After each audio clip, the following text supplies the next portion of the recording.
Hello everyone, 12th standard, subject economics, chapter 3, topic Keynes theory of employment and income. In our previous video, we had discussed about assumptions of the Say's law of market and implications of Say's law and criticisms of Say's laws. So இதை பற்றி நம்ம போன வீடியோவில் பிரீஃபாக நிறைய explain பண்ணியிருக்கிறோம். And now we are going to discuss about Keynes theory of employment and income. வேலை வாய்ப்பு மற்றும் வருமானம் பற்றிய கீன்ஸின் கோட்பாடு. ஸோ இதை பற்றி நம்ம இந்த வீடியோவில் ப்ரீஃபாக பார்க்க போகிறோம். See here students, Keynes theory of employment and income. So Keynes அப்படிங்கிறவங்களுடைய ஃபுல் நேம் என்னென்னா ஜான் மேனார்ட் கெய்ன்ஸ் அப்படிங்கிறது தான் அவங்களுடைய ஃபுல் நேம். ஸோ நம்ம சொல்லக்கூடிய ஒவ்வொரு விஷயங்களையும் கவனிச்சிட்டே வாங்க, ஒன் வேர்டில் இதை பற்றிலாம் கேட்குறதுக்கு வாய்ப்பு இருக்குது. ஸோ கெய்ன்ஸினுடைய ஃபுல் நேம் என்ன? ஜான் மேனார்ட் கெய்ன்ஸ் அப்படிங்கிறதா.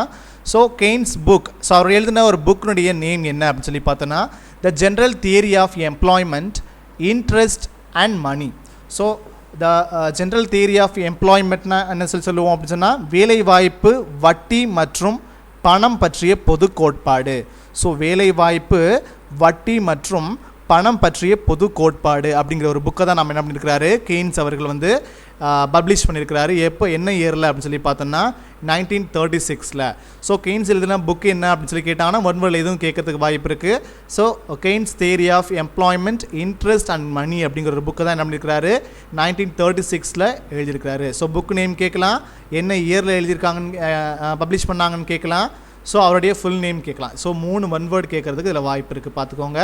அதே மாதிரி highly significant work that marked a turning point in the development of modern economy theory.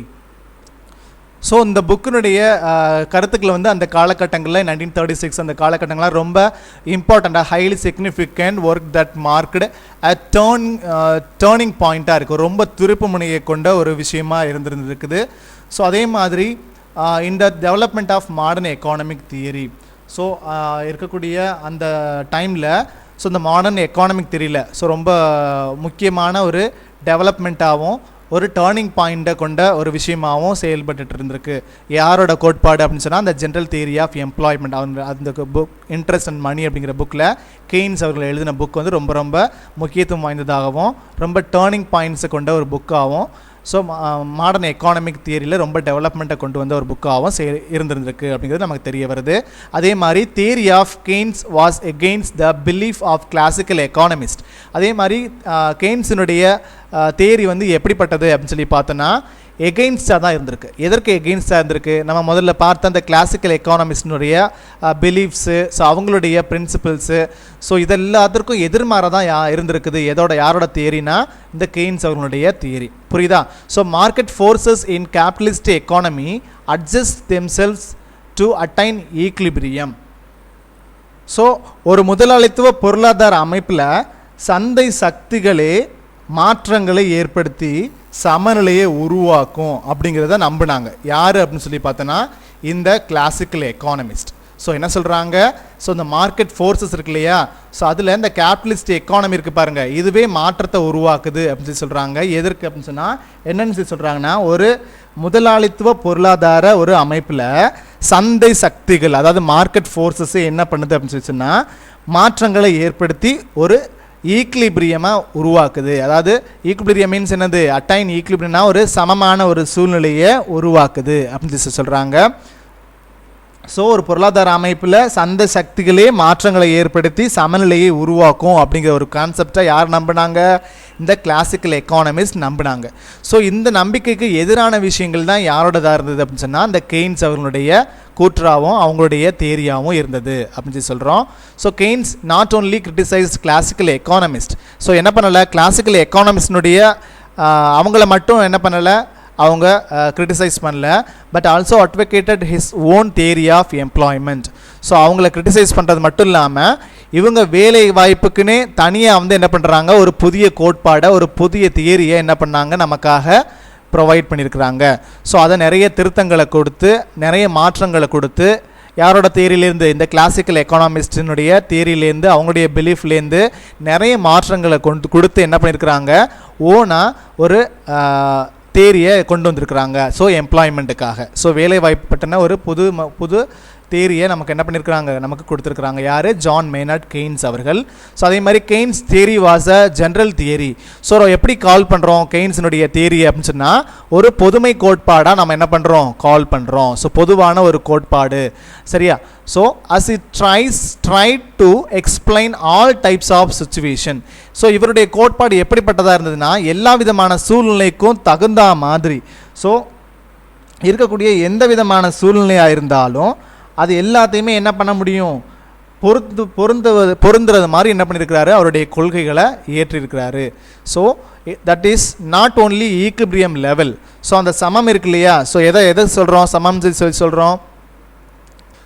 That is not only equilibrium level of employment but also the concept of full employment. So எதை மட்டுமே அவங்க வந்து எதை சொல்லலை அப்படின்னு சொல்லி சொன்னால், அவங்களுடைய தியரியில் இந்த முழு வேலைவாய்ப்பு கருத்தை மட்டும் அவங்க சொல்லலை. So not only the concept of full employment, சரியா, பட் ஆல்சோ ஃபுல் எம்ப்ளாய்மெண்ட் இல்லை,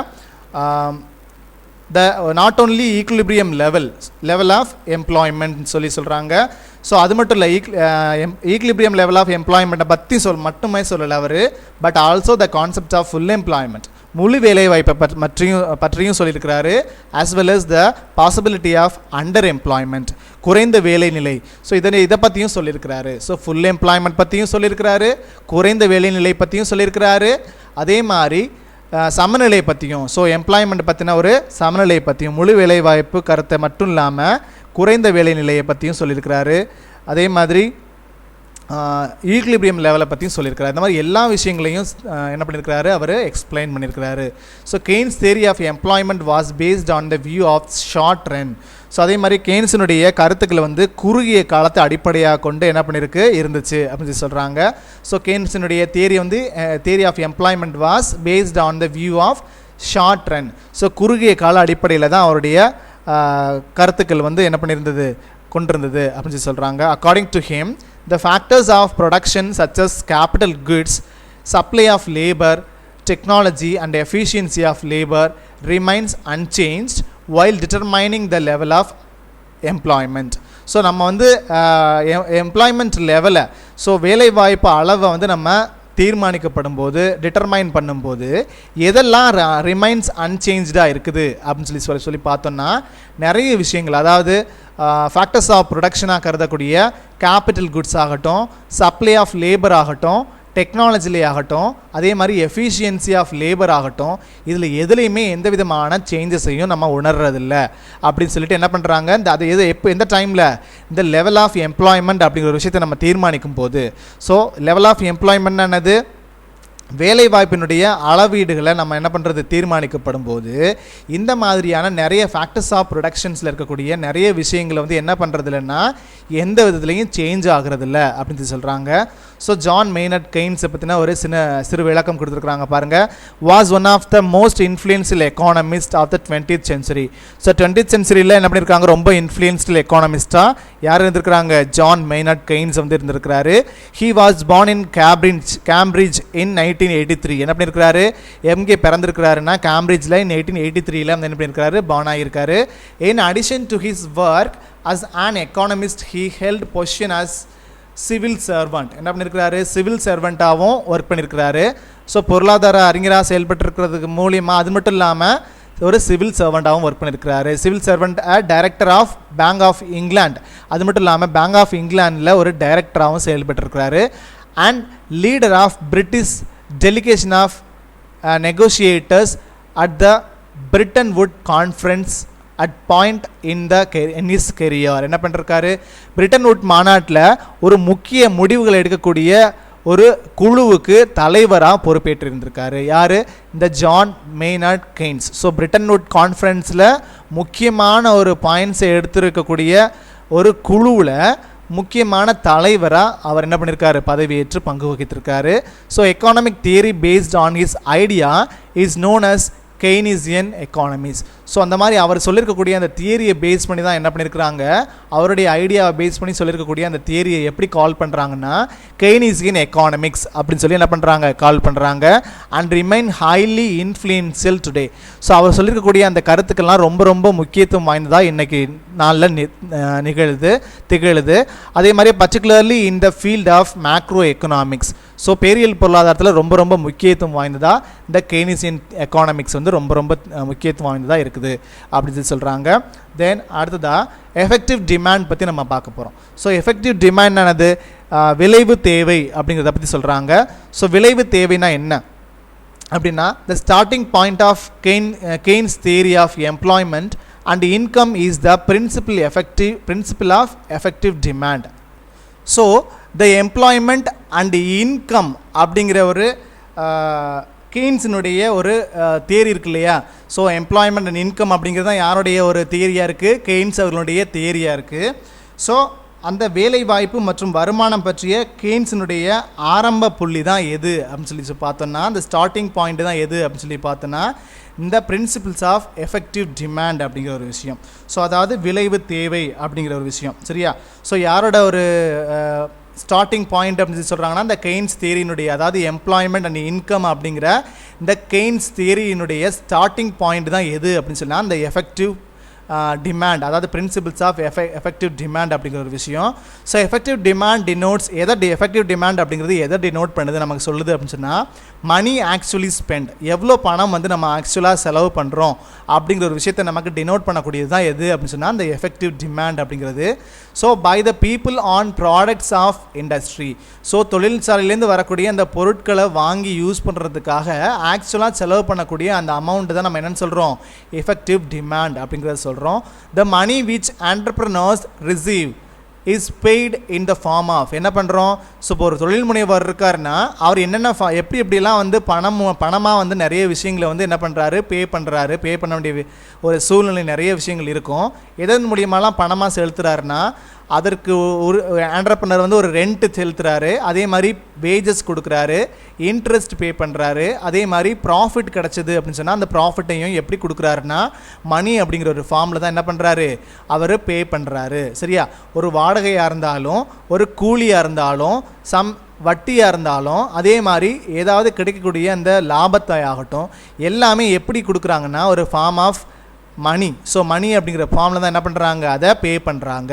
therefore effective demand equals national income. So இப்போது இந்த எஃபெக்டிவ் டிமாண்ட் அப்படிங்கிறது எதுக்கு ஈக்குவலாக இருக்குது அப்படிங்கிறத சொல்கிறாங்கன்னா நேஷ்னல் இன்கம்க்கு, ஸோ தேசிய வருவாய்க்கு ஈக்குவலாக இருக்குது அப்படிங்கிறது எதை சொல்கிறாங்க, இந்த எஃபெக்டிவ் டிமாண்டை. ஸோ இந்த விளைவு தேவை அப்படிங்கிற விஷயம் இந்த நேஷ்னல் இன்கம்க்கு ஈக்குவலாக இருக்குது அப்படிங்கிறத சொல்கிறாங்க. தென் an increase in the aggregate effective demand. So இந்த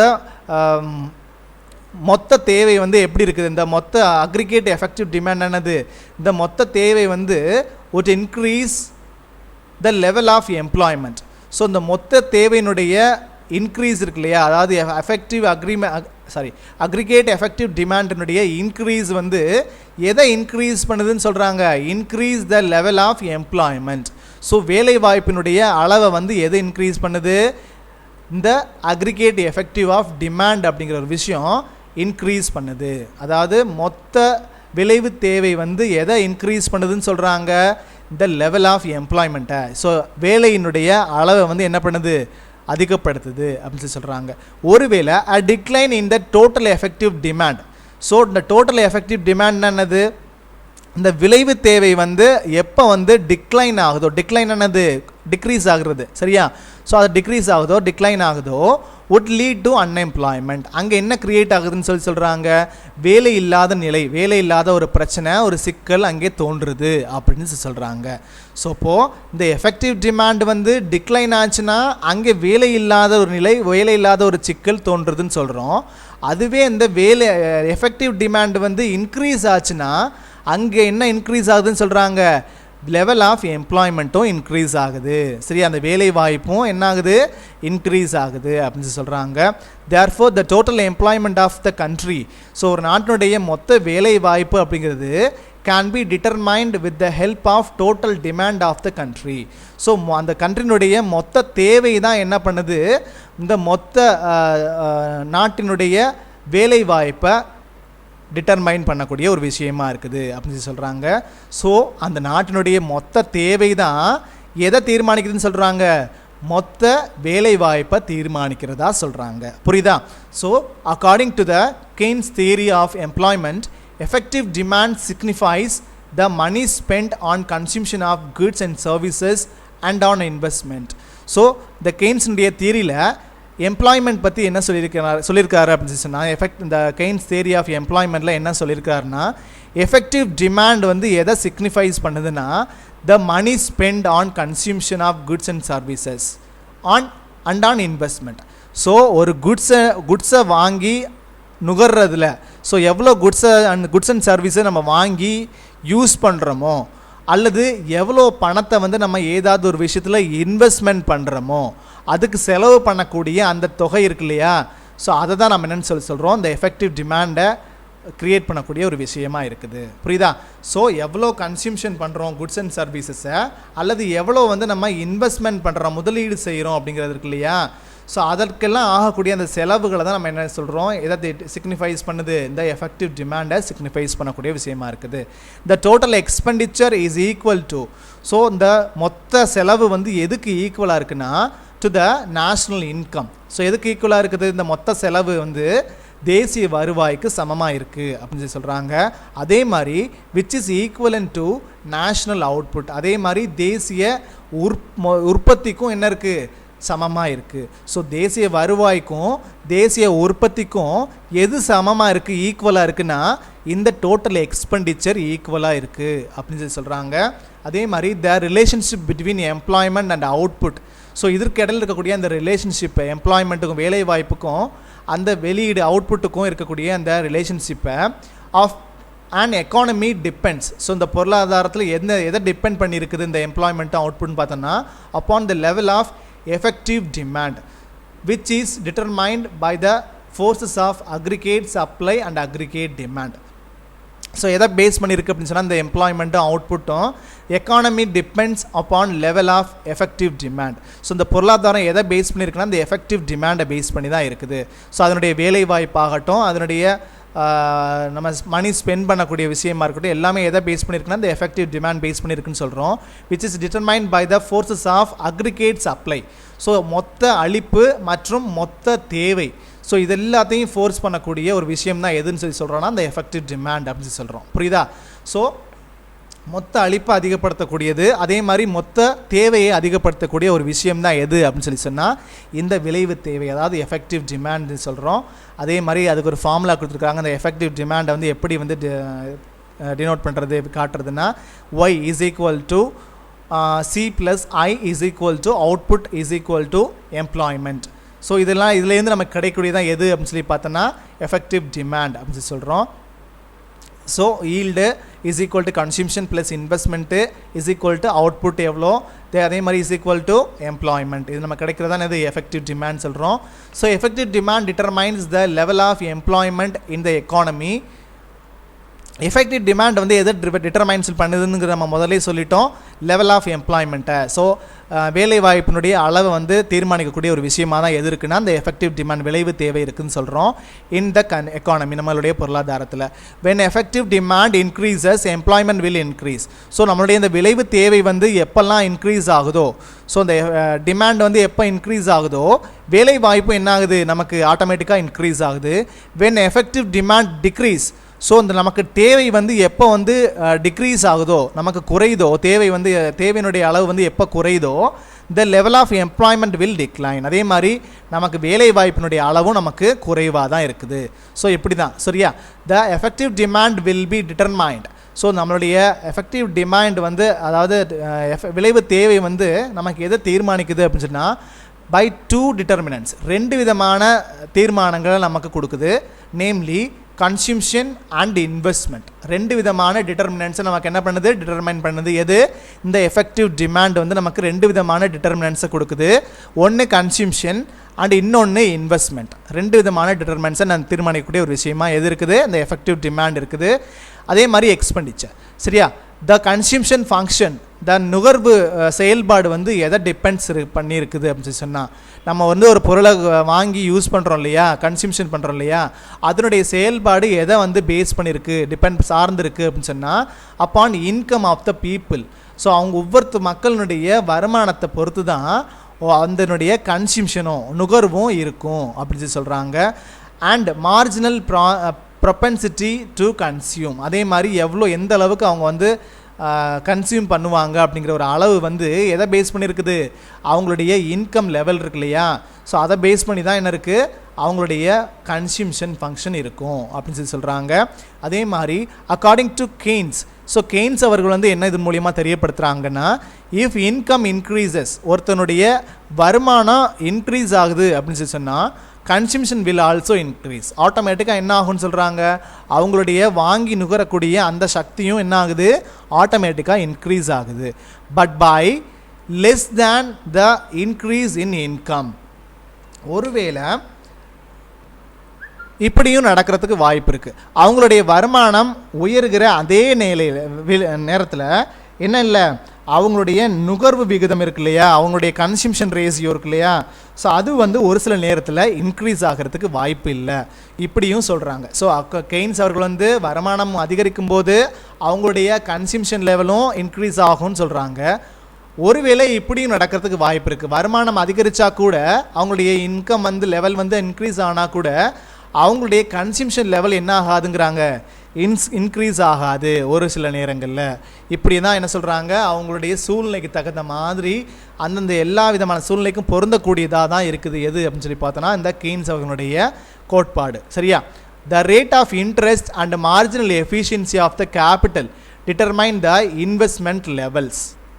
ஸோ அடுத்ததாக அவர் சொல்கிறது என்னென்னா, இந்த இன்வெஸ்ட்மெண்ட் லெவல் இருக்கு இல்லையா, ஸோ முதலீட்டு அளவு அப்படிங்கிறது. ஸோ இந்த இன்வெஸ்ட்மெண்ட் லெவல் என்னது, நம்ம முதலீடு செய்கிறோம் இல்லையா, கேபிட்டல் வந்து நம்ம வந்து முதலீடு செய்கிறோம் இல்லையா, ஸோ அந்த முதலீட்டு அளவை வந்து தீர்மானிக்கக்கூடிய 2 காரணிகளாக நம்ம எதை பார்க்குறோம் அப்படின்னு சொன்னால், the rate of interest, so வட்டி வீதம் எந்த அளவுக்கு இருக்குது, ஸோ என்ன மாதிரியான வட்டி வீதம் அங்கே ஃபாலோ பண்ணுறாங்க, and marginal efficiency of capital.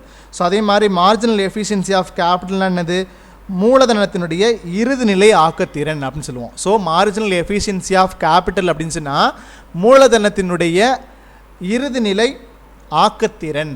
So இது 2 காரணிகளும் தான் என்ன பண்ணுதுன்னா இந்த இன்வெஸ்ட்மெண்ட் லெவலை, அதாவது மூலதன அளவீட்டை வந்து தீர்மானிக்கக்கூடிய காரணிகளாக இந்த 2 காரணிகளும் செயல்படுது அப்படின்னு சொல்கிறாங்க. Rate of interest depends on money supply and liquidity preference. இந்த ரேட் ஆஃப் டிஃபரன்ஸ் அப்படிங்கிறது எதை டிபெண்ட் பண்ணியிருக்கு, சார்ந்திருக்கு அப்படின்னு சொல்லி சொல்கிறாங்கன்னா மணி சப்ளையை. ஸோ மணி சப்ளைனா அந்த பணத்தினுடைய அளிப்பை, ஸோ அதையும் சார்ந்திருக்கு. அதே மாதிரி லிக்விடிட்டி ப்ரிஃபரன்சஸ்.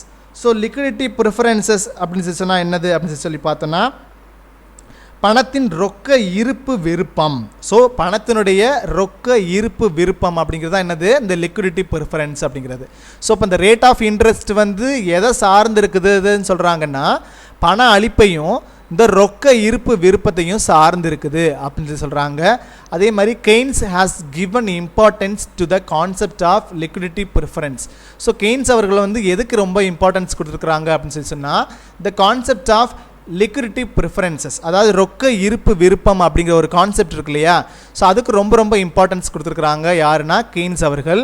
அதே மாதிரி liquidity preferences is based on 3 motives. என்ன பண்ணுறாங்க, இந்த ரொக்க இருப்பு விருப்பம் இருக்கு இல்லையா, அது வந்து 3 விதமான மோட்டிவ்ஸை அடிப்படையாக கொண்டு இருக்குது அப்படின்னு சொல்கிறாங்க. Namely transaction motive, precautionary motive and speculative motive.